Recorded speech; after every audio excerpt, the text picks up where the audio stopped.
Welcome back to the monthly Alts Pulse. I'm Michael Sidgmore, co-founder and partner of Broadhaven Ventures and founder of the Alt Goes Mainstream podcast. Today, we have a special guest in the studio, Eileen Duff, managing partner and chief client success officer at iCapital. Eileen oversees investor relations, fund finance, and client operations teams at iCapital. Before joining iCapital, Eileen's had a tremendous career in the alternative space. She was head of alternative investments North America at Credit Suisse, where she oversaw and built the origination, distribution functions for private equity, hedge funds, managed futures, real estate, and other alternative asset classes. It's great to have you on the show, Eileen. Thanks, Michael. It's great to be here. Pleasure to have you here. You have such a fascinating view of the transformation of the alternative space, both from your time at CS and then even your time at iCapital. You started in distribution, you're now running client success and everything related to the operations and fund finance. So would love to just start with some of your background at CS, where you saw the transformation and evolution of alternatives. Yeah, no, thank you. And like I said, it's great to be here. I think what's really interesting is at CS, right, we had a captive audience. We had, a subset of advisors, call it 350, 400 advisors, a subset of clients that were captive to those advisors. And we were fortunate in that we had a great pedigree in alternatives. I was consistently sitting with clients, understanding what they needed, hearing from them directly about how they thought about alternatives, and really working with their advisors and themselves to educate them. And so when I first got introduced to iCapital, I have to be honest, I was really impressed with the technology, but I was also really impressed with the funds they had on their platform. And I thought, wow, it's got to be really easy to raise money there because they have these great alternative products on their platform. And so fast forward, when I made the decision to come to iCapital and my first job was in distribution, I recognized pretty quickly that yes, the products are great, but you no longer have a captive audience. Why is that? It's because iCapital is really servicing the entire ecosystem, right? So, and the advisors that we were selling to at the time, largely RIAs and independent broker-dealers, sure, they could buy from iCapital, but they could buy from anyone. They could access products from anywhere. When you're inside a wirehouse, those advisors and clients are subject to only buying the products on those platforms. And so we were met with, okay, they can buy from iCapital, but there's also other competitors they could buy through. That's one challenge. The other challenge is whether or not they even understand alternatives. And I think within the wirehouses, probably the education around alts started earlier than it did in the independent market. I think that's why iCapital, since our very early days, have been so focused on that, because we recognize such a great need. And I think that need is still tremendous today. I think you bring up a really interesting point about how to sell alternatives to different client types. And iCapital and Lawrence has been on the show and mentioned kind of meeting clients where they are. Yeah. There's different types of advisors servicing different types of clients and have different ways in which they access alts and ways in which they service clients. How do you think about how you service the different types of the wealth channel clients on iCapital's platform? iCapital has grown so much, right? So we're servicing the wirehouses, those wealth management clients, still the independent broker-dealers, the RIAs, increasingly our international clients. Trying to meet them where they are means understanding their needs. And that's so germane, I think, to what I've always done throughout my career in alternatives. And honestly, how I ended up at iCapital was, consistently building product platforms for the needs of the clients at Credit Suisse. iCapital was just a natural extension of doing that for a broader subset of clients. What was it like in terms of working with the funds as they thought about how to work with the wealth channel? As I look back, part of the success of that platform, which inside of Credit Suisse grew 30% year over year for, 6 to 10 years, part of the success of that was helping the general partners and the sponsors understand private banking and understand advisors, understand what it means to raise money from high net worth investors. Right back then, that wasn't as common as it is today. You were equally selling to the sponsor community as much as you were to the high net worth family. And I think having people in the seats that understood both sides of that equation is what led to that success. I had the fortune of launching platforms globally at Credit Suisse. We were meeting the needs of the sponsors globally, but also listening to the clients globally and changing the structures in different regions for what those clients needed, getting the registrations that they needed in Singapore, as an example, were things that we were doing really early on that really led to my success here at iCapital because I had those experiences from before. What do you think were some of the biggest lessons learned in terms of how you serve both clients, GPs and LPs in that context? I think honesty is probably like first and foremost. If you talk to anyone in this industry that knows me, they'll say, wow, she's really direct and she's really honest. And I think that was key to like just efficiency and building a successful platform. I don't know how many sponsors we met with in a given year that wanted distribution. It was like, be careful what you wish for. Do you know what it means to raise money from the high net worth community? Are you staffed to raise money from the high net worth community, right? You're going to get a whole slew of questions that you never thought anyone would ask. You're going to have to do a lot of additional reporting, a lot of additional education, helping sponsors understand that. You know, some, of course, were like, no, we're all in. We want it. We know we want it. Others would sort of take a step back and say, yeah, you know, you're right. Maybe we're not ready for that. Even for those ones that were all in, it was helping them understand if the answer was no, which often it was, right? You clearly can't raise money for everyone. It was helping them understand why. And I can't remember like countless conversations where I would say, look, I've been in alternatives at the time, whatever it was, 10, 15 years. It's taken me 30 minutes to understand your strategy. The chances that an advisor that has never sold alts, or worse, a client that has never bought an alternative is going to understand that strategy, probably not great. So, you know, but giving that level of direct feedback to a manager saves everyone, you know, a lot of time and money. Do you think, fast forward to today, managers understand how to now package and show who they are to the wealth channel? Many understand it a lot better than they did.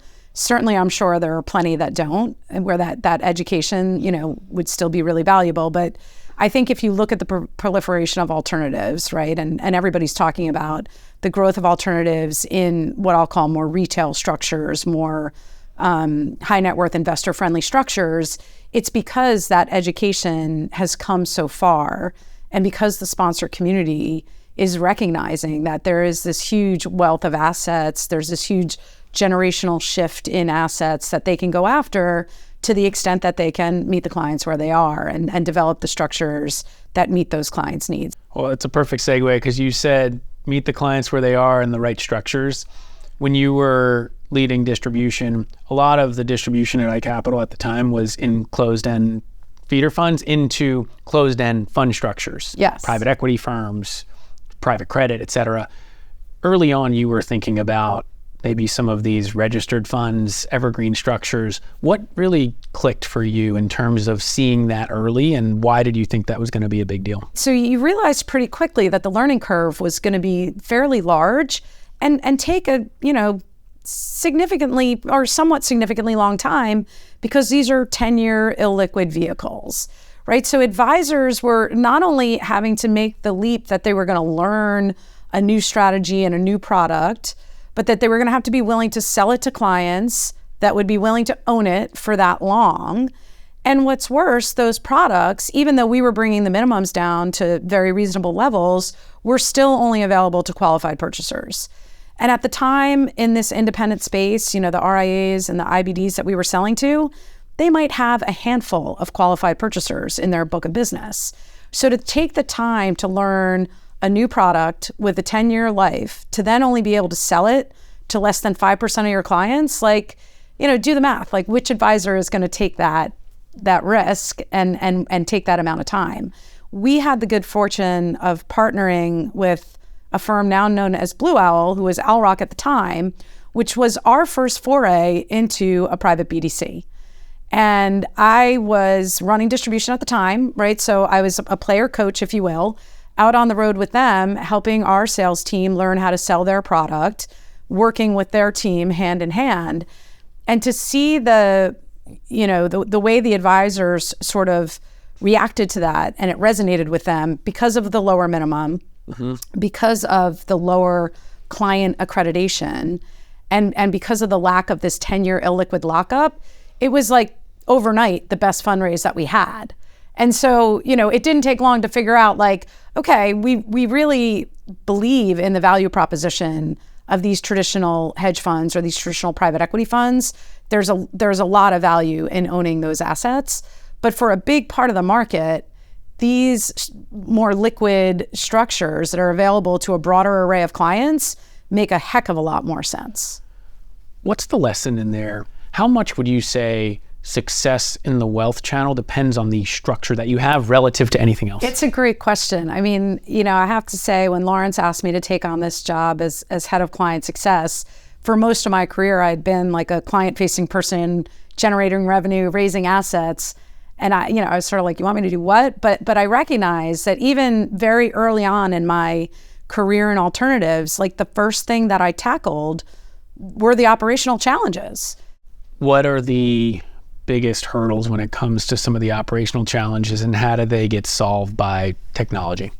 We think of ourselves as trying to kind of pioneer this alts ecosystem. What that means is not just being the premier alternatives provider, but connecting with the custodians, with the administrators, with the transfer agents, with the clearing firms globally.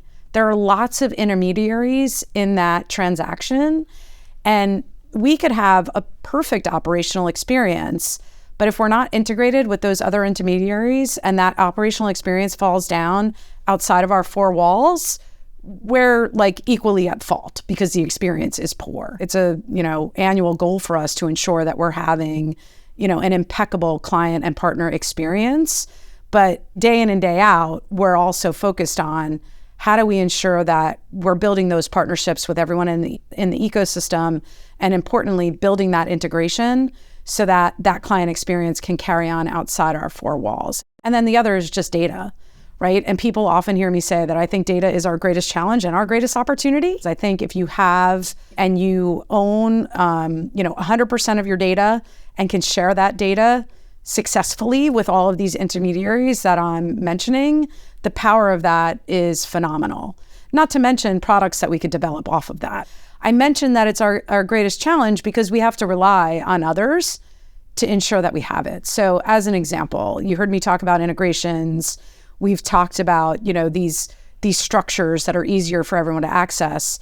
That relies not only on us sending our information downstream to a transfer agent, but ensuring that that information gets played back to iCapital, so that as activities are happening throughout the life cycle of that investment, we are in lockstep with those intermediaries so that the client has a better experience. And, today, we're definitely not in the early innings, but we are not where we need to be in terms of having that full-scale integration. And you've probably talked to others at the organization around our DLT strategy and why we're so focused on that.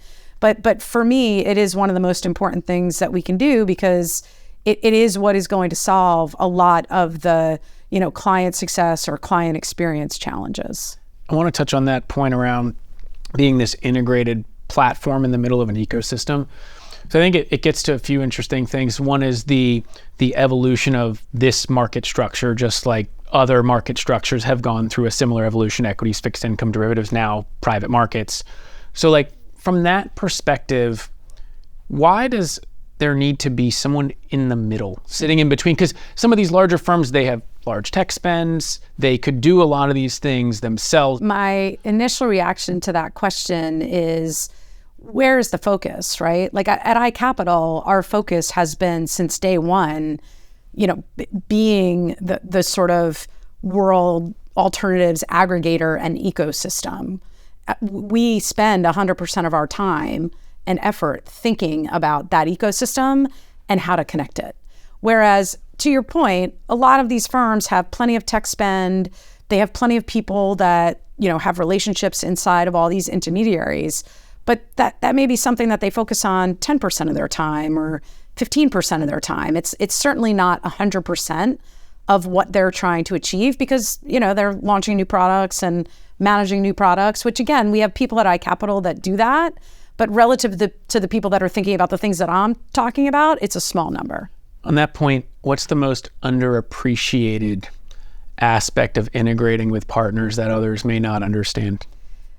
So I think it's where those partners are from a technology perspective, right? Like we're coming in with API specs, we're coming in with our DLT strategy. We feel really good about helping people understand what that is. We can send them our API specs, they can connect to it easily. But then you find that depending on who the intermediary is or the service provider, they're all at different points in that evolution of adopting technology.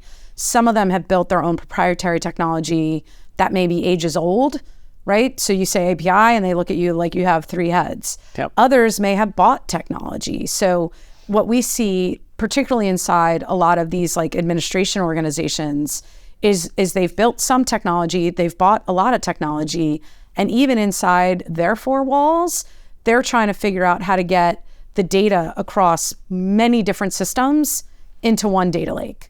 So we come in and say, okay, well, you can connect to our APIs, but they're like, well, should we connect from one system after we get it all into one system? Or do we have to connect from the 6 systems, 2 of which we bought and 4 of which we built ourselves? It's a complicated conundrum. I think we're in a really good position to help, but I will tell you, like, they're all at very different levels. So from that perspective, the concept of tech forward, how much of the post-investment process, things like fund administration, reporting, how much of that can be automated? A lot, an awful lot. Let's be honest, I think iCapital solved for a lot of the pre-investment challenges at our inception. That's what we launched with. I've been here 8 years, and probably for that 7 of those 8 years, we've been thinking about post-investment. And I think that for many of our products, we've solved the post-investment challenges. And for newer products or newer markets that we've gone into, we're still solving for that. Baseline APIs and DLT solves for a whole heck of a lot, just making sure that we have standard data across our system and our partner systems is kind of like, table stakes. From there, though, you look at what we do with that data. And it can be capital calls, it can be distributions, it can be transfers, it can be redemptions, it can be capital account statements, it can be quarterly reports, monthly reports. And today, we use that data to create all of those, call it activity outputs. And I think a lot of those activity outputs can be automated. We had an example just within the last 2 weeks where we've used RPA to take the posting of documents on a centralized international repository out of the hands of people and into the hands of a robot. And we're saving like 40% of the team's time just because we've been able to automate the posting. So if you extrapolate that and say, okay, now the posting's automated, how are we going to automate like the creation of that report? You can easily get to 60%, 65% of people's time. So come for the access, but stay for the experience. That's kind of what I get when I hear Yes. when I hear you talk about that. But on the point of experience, particularly around post-investment, when you talk about automation, particularly of some of these data extraction, data aggregation processes, what does that look like in terms of evolution of some of these businesses? Fund admins as businesses have gotten a lot of love from private equity for good reason because they're fantastic businesses, they're very sticky. But then when you think about what automation can do to that, these businesses become much more like tech businesses than people businesses over time? Look, I think the firms, the admins that are doing it well, that's already happening. There's an admin that we work with today that we had a conversation with at the start of the year that suggested, they were applying some AI and RPA to what their teams were doing. And they were saving hundreds of man hours, and they were actually taking individuals that were previously doing like traditional accounting tasks and training them up on the AI so that they could keep the models current themselves. And I think it's those firms that you're going to see are going to consistently win wallet share year after year because they're staying current with the technology and able to scale that much more quickly.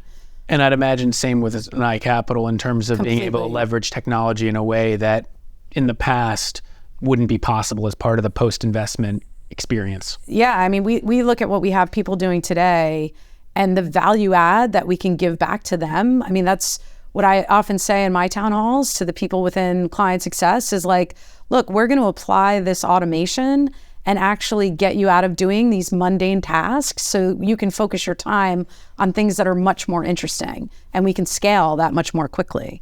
So related to this, how much has a topic we discussed earlier, the advent of registered funds, evergreen structures, how much has that accelerated the need to do a lot of the things that you just talked about? Tremendous amount. And as I said, I've been here 8 years. We had our first sort of registered structure in 2016. I want to say by 2018, we had launched significantly more.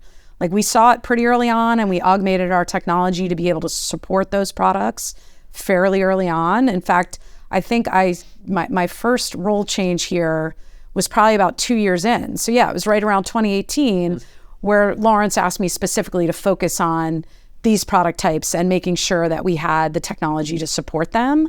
And so that evolution from 18 to now, I mean, it's just been extraordinary. What increases the throughput of investors allocating to these structures? I think it started with and still starts and ends with education, right? And even the firms that are prolific at this and are raising all their money in these structures are still saying they're spending the majority of their time on education. But then you quickly get to like access and technology and process and what are the things that you can do to make that easier. I do think a lot of it comes down to this post-trade stuff. The only thing I'll say with respect to the subscription process is, we are thinking about how to make it more ticker-based and more straight through, right? We still have to go through a set of questions and qualify clients. And, while that's all automated, it is still a process. As the qualifications for clients come down, as the limitations come down, the opportunity to make that like more click-based, like click of a button. The other thing I would say is the opportunity to put these products in model portfolios such that the advisors can sell them to a broad array of clients. I think that's a huge growth area. So I want to tie what you just said with what we talked about earlier around data, where there's a velocity of asset growth in these products. But as a result of these products being more real time in terms of their reporting, there's also a velocity of data and data requirements in terms of posting performance, et cetera. How do you think that the evolution of what you capture in terms of data is important in terms of thinking about what's next for private markets going forward as you think about maybe some of these other markets that have evolved their own market structure and the capture of data, use of data, product construction out of that? So. I think you're hitting the nail on the head, right? So right now, I think part of the challenge is you've got custodians in the mix, you've got transfers agents in the mix. We sit in a position where we feel like we can help both those third parties with data and with process and make it more straight through, because often what you find is those two parties are doing the same activity, right? One's not relying on the other, neither are relying on each other. And so from a client experience perspective, that's a really poor experience if a client has to go through something twice. We feel as though we're in a position to suggest that allow iCapital to do that on behalf of the client and feed that data downstream to each of those intermediaries. If they can rely on it, then it becomes straight through. A custodian has their custodial activities that they're always going to remain relevant for. A transfer agent is always going to be the books and records for these direct funds. We're just saying, look, as an intermediary in terms of trying to connect this ecosystem, we're sort of the objective one that is really putting ourselves in a position to clear these clients for both of you so that you can perform the activities that you need to perform without making them go through the activities that we would otherwise have them go through anyway. In order for all of that to work, it's 100% reliant on making sure that we have the data connectivity and the same data on our platforms. What do you think is the next big innovation in private markets? I think, as I said, whether it's ETFs or separately managed accounts, trying to take these assets and fit them into structures that are more traditional. Model portfolios is maybe a way to do that without giving up as much as you might otherwise have to in an ETF structure. Those are pretty near term. Further down, I think it really comes down to the products that we can deliver off of the data that we can control once we get these integrations done. What does that look like? I think there's a lot we can do in the alternative space.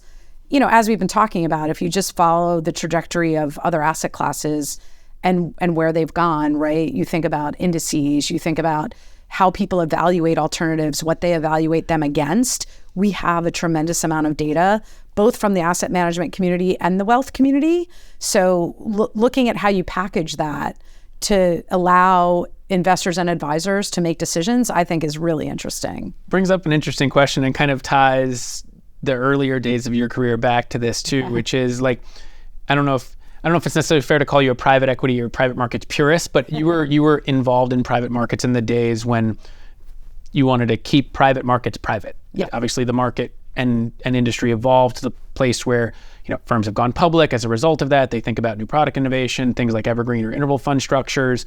Now we get to things like potentially indices, and you have a lot of the data and you're opening up access. Do you think that private markets should become more open in the products? And I think we can both agree that they should become more accessible, but should private markets products be in more liquid structures? Yeah, so as these products become more open, if you will, more available because of structures that afford them to do things that make them easier to own, you have to believe that you're giving things up. And so you can't go in with that traditional assessment of what a traditional private fund might do to your portfolio from a diversification or a return perspective and expect that you're going to get the same results from these more liquid, easier to access products. Now, I think because the products have come a long way, the delta between the traditional funds and these more retail funds is shrinking, right? I think in the early days, it was probably quite a bit greater. Certainly, you're giving certain things up, but we think what you're delivering from a client experience perspective, they prefer that. And I mean, I'm a buyer, right? So I own some of those structures in my own IRA because frankly, it's a lot easier to own. I think that's a great way to end this and put a nice, neat bow on it, because it's all about the experience, like you said, and that's the experience you're delivering here at iCapital across the industry. So congrats on the ride that you've had here at iCapital and beforehand. Pleasure to talk with you as always. Always fun. Thanks, Eileen. Great to have you on the show, and we'll see you next time on the Monthly Alts Pulse.